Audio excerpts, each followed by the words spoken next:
Hello friends, how are you today? And here I'm with another video, and in this video I will tell you how to make your team accountable. So before starting the video, make sure you subscribe to the channel so you can never miss any upcoming video.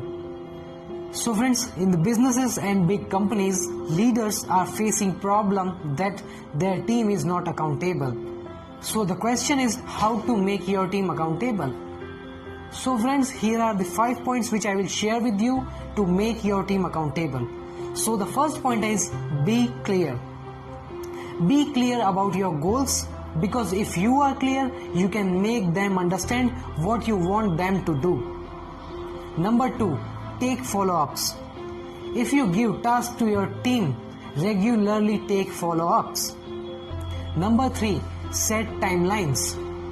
Because setting timelines is the best motivation to finish the work in given timelines, so please set timelines. Number 4, give responsibility.